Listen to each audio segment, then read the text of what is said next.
Assalamu alaikum wa rahmatullahi ta'ala wa barakatuh. Donc aujourd'hui j'ai fait une petite vidéo qui s'intitule Notre corps est caverneux et nos capacités sous-exploitées. Et dans le prolongement de cette vidéo, dans le prolongement de cette idée-là, que notre corps est caverneux et que nos capacités sont sous-exploitées, il m'importait d'ajouter quelques petites choses, quelques petits éléments, à savoir que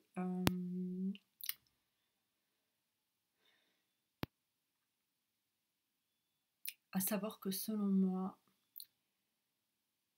tout ce qu'on apprend en religion et tout le savoir que l'on se partage en religion, trop souvent manque à mon sens d'une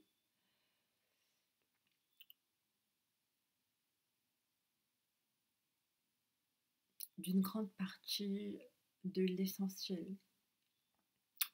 à savoir le rappel constant, incessant et endurant aussi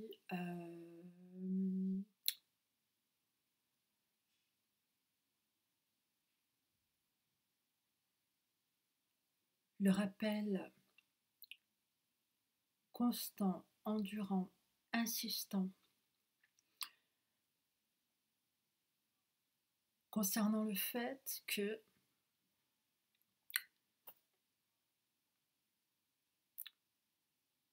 le cœur de notre dîne, le cœur de notre dîne, c'est d'aménager une réceptivité à ce que Allah subhanahu wa ta'ala nous révèle. Parce que cette chose est trop souvent ignorée et poussée à l'état d'invisibilité ou d'inexistence, alors que, à mon sens, c'est une grande partie de ce qu'il y a de plus important. Allah subhanahu wa ta'ala nous demande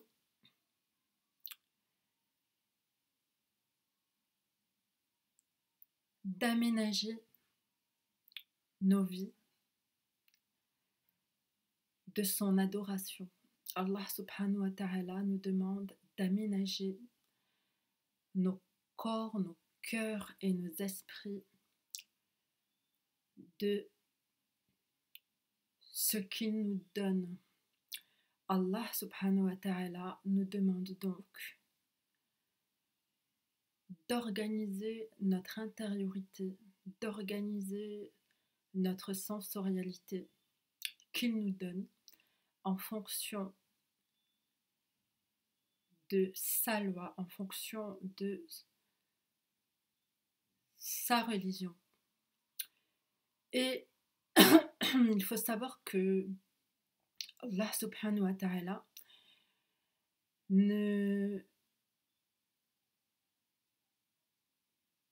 dans ce qu'il nous lègue, ne se contente pas de nous dire voilà, tu fais ça, tu fais ça, tu fais comme ça, ici tu as le choix entre ceci et cela, etc. Ça, c'est de la jurisprudence. Ce qu'Allah subhanahu wa ta'ala nous demande, outre le respect et la révérence de la dimension jurisprudentielle, ce qu'Allah subhanahu wa ta'ala nous demande, c'est d'être réceptif à ce que lui nous révèle. Et ce que lui nous révèle, c'est entre lui et nous. Personne ne peut nous l'apprendre, nous le dire, nous le faire entendre, et nous l'apporter, nous le donner à la place d'Allah subhanahu wa ta'ala. Et cette chose qu'Allah subhanahu wa ta'ala nous donne, ce n'est possible de le concevoir, de le percevoir, de le palper, d'en prendre conscience qu'en aménageant en nous un espace et une réceptivité à ce que Allah subhanahu wa ta'ala est en train de nous dire et de nous révéler jour après jour, moment après moment, instant après instant, événement après événement, phénomène que l'on traverse après phénomène que l'on traverse, problème que l'on traverse après problème que l'on traverse, joie que l'on vit après joie que l'on vit, etc., etc. On vit un enchaînement d'instants, de moments, tous plus variés les uns que les autres. Évidemment, on oublie souvent qu'on évite au maximum les moments désagréables, alors que les moments désagréables font partie de l'aménagement et de l'organisation de la psyché. On ne peut pas vivre et être complet psychiquement parlant sans les moments désagréables que cette vie comporte. Ça fait partie du panel de la vie et de la conscience, de l'intelligence. Et en fait, souvent, on est dans une sorte d'évitement, on est dans une sorte de crainte du désagréable. D'ailleurs, c'est devenu ce qui est de plus en plus dicté à l'heure actuelle à travers notamment Internet. On est en train de nous faire une dictature de la tolérance, de la différence, mais à travers le dogme de l'agréable.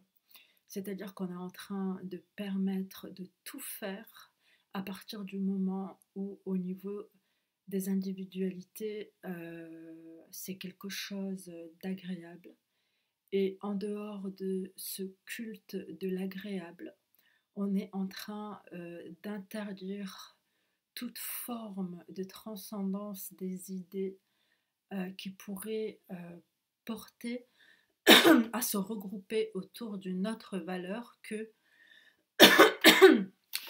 le culte abrutissant et débilisant de l'agréable. Quoi qu'il en soit, aujourd'hui, ce que je voulais rappeler, c'était que le cœur de notre dîn,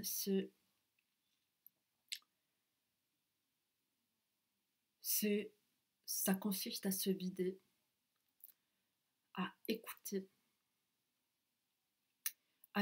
mais pas avec les oreilles, à écouter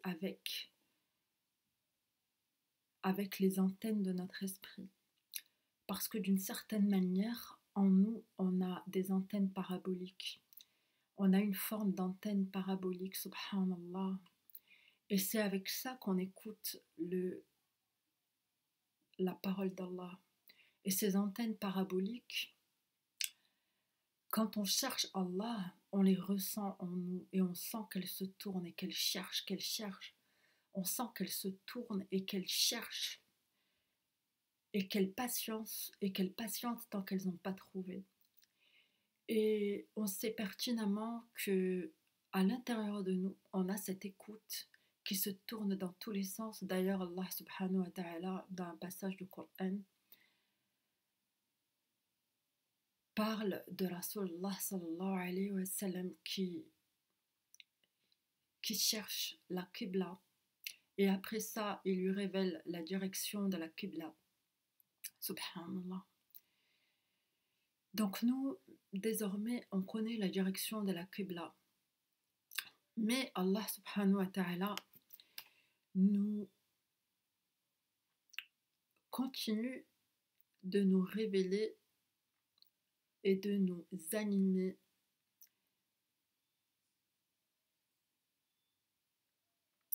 et en fait, en tant que musulmane, on ne peut pas simplement consommer des informations et on ne peut pas simplement consommer des informations sans cette orientation intérieure qui fait que on cherche plus Allah subhanahu wa ta'ala que l'on ne paraît à soi. Et ça c'est hyper important. Parce que souvent, nos apparences et nos existences éphémères prennent le dessus sur notre quête d'Allah subhanahu wa ta'ala. Alors oui, on existe, on a un corps, le rationnel existe, on est entouré de rationnel, on est entouré de gens, on est entouré de phénomènes sociaux, on est entouré de plein de divertissements aussi, ça c'est important de le rappeler. Mais néanmoins, ce qui définit l'identité du musulman, c'est d'être à l'écoute d'Allah subhanahu wa ta'ala. Et cette écoute d'Allah subhanahu wa ta'ala, elle est trop souvent balayée d'un revers de la main par préférence de la facilité sensorielle, par préférence d'un mimétisme, par préférence d'une complaisance à la facilité et à ne pas faire d'efforts. Alors que l'effort qu'on a à faire, selon moi, est simple. Ce mois de Ramadan nous l'inculque, nous le rappelle. C'est parfois tout simplement de se laisser porter afin de découvrir ce qu'Allah subhanahu wa ta'ala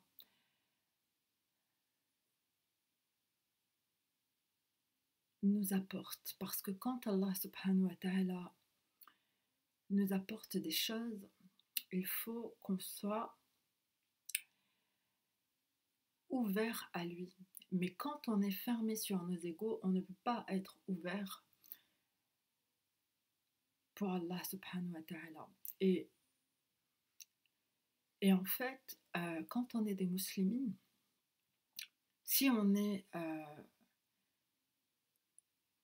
ouvert sur nos égos, on va être fermé à Allah subhanahu wa ta'ala. Alors que quand on est ouvert à Allah subhanahu wa ta'ala, on n'est plus pris au piège de nos égos et Allah subhanahu wa ta'ala protège ses égos sans qu'on ait à s'en soucier. Et en fait, ce qu'Allah nous demande, c'est tout simple, c'est d'être réceptif à lui, c'est d'être réceptif, d'écouter et de chercher à entendre ce qu'il nous révèle. Et ce qu'il nous révèle, c'est pas juste les bourraks et la shorba et les gâteaux qu'on mange au ftour, c'est pas ça qu'il nous révèle.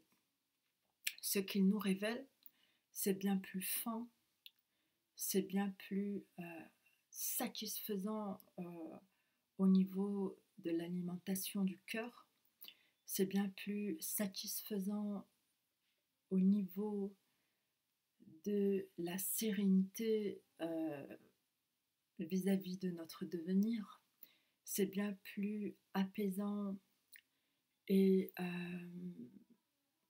réconfortant vis-à-vis de la mort qui nous attend. Et s'habiter de cette écoute qui est en fait un vide, parce que écouter, c'est faire le vide pour recevoir la vibration sonore qui est en fait une information. Et l'information, on doit être capable de la décoder. Et pour la décoder, il faut être disponible et intérieurement dans une forme de silence, dans une forme de vide. Et c'est pourquoi Allah subhanahu wa ta'ala nous dit: dirige tout ton être exclusivement, dirige tout ton être dans la religion exclusivement pour Allah. Telle est la religion de droiture, mais la plupart des gens ne savent pas. Et en fait, dans le Coran, il s'agit du terme de Ouja. Et on peut transcrire, traduire ça par visage, par être, par identité, par substance aussi. Diriger notre substance vers Allah pour bénéficier de sa substance à lui qui va nous faire vibrer et qui va nous transmettre la vibration et le sens qui vont nous permettre de comprendre et d'être des partisans de la justice, qui vont nous permettre de savoir comment se comporter, comment agir à notre échelle de fourmi, petit à petit, millimètre par millimètre, poussière par poussière, tous ensemble, à l'unisson, jusqu'à rétablir la justice autour de nous et jusqu'à avoir le dessus sur la corruption de la même lumière, de la même manière que la lumière s'amène par un petit rayon et qu'elle finit par chasser toute l'obscurité. Et faire place en nous, c'est faire de la place en nous pour Allah subhanahu wa ta'ala à travers cette écoute orientée vers lui qui ressemble, si on transforme cela en mots, si on transforme cela en images, en métaphores, à des paraboles. Et ce n'est pas pour rien que les antennes paraboliques s'appellent antennes paraboliques. Et les plus phénoménales, ce sont celles des observatoires. Elles sont sublimes. Elles nous enseignent des choses. Subhanallah, les antennes paraboliques des observatoires, elles sont juste sublimes, magnifiques. Subhanallah wa bihamdi. C'est vraiment une des choses les plus belles qui soit au monde, quoi. C'est cette technologie des antennes paraboliques, mais qu'est-ce qu'elle est magnifique. On a l'antenne qui se tourne comme ça, et qui se tourne dans tous les sens, en fait. C'est exactement de la même manière qu'on doit être aux commandes à l'intérieur de nous, aux commandes de notre écoute, et tourner notre écoute pour capter ce qu'Allah subhanahu wa ta'ala nous dit, ce qu'Allah subhanahu wa ta'ala attend de nous. Les antennes paraboliques sont d'une beauté, wow, subhanallah, alhamdulillah, qui nous permet, alhamdulillah, le créateur, qui permet à l'humain de créer et d'exprimer inconsciemment la grandeur d'Allah subhanahu wa ta'ala. Gloire à lui, Malik al-Mulk, Malik al-Nas, gloire à lui, le roi des hommes, maître de la royauté absolue. Gloire à lui, Seigneur des hommes, qui a créé les hommes. Gloire à lui, le Créateur, qui a créé des hommes, qui crée à leur tour comme il leur a enseigné, subhanallah. Et donc, n'oublions pas qu'on a en nous des antennes, qu'on a en nous l'équivalent d'antennes paraboliques qui sont censés se tourner dans tous les sens et chercher à entendre ce qu'Allah subhanahu wa ta'ala nous révèle par autre chose que quelque chose, par autre chose que, que- qu'une voie matérielle, mais à travers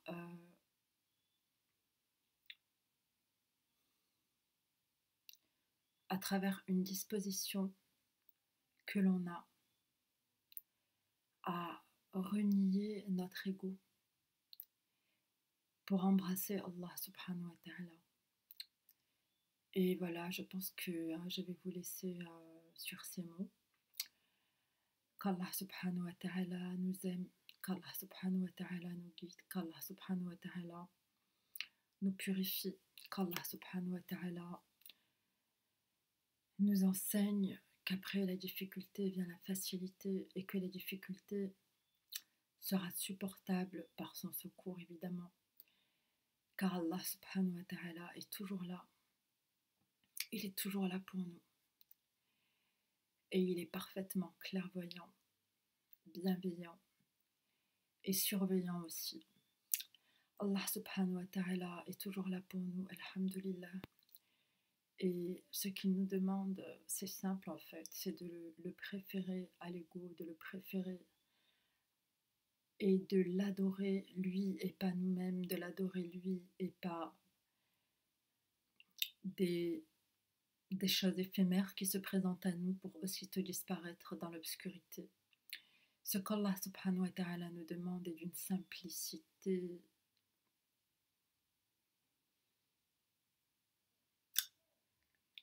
mais la plupart des gens ne savent pas. Et bientôt, Inch'Allah, avec sa permission,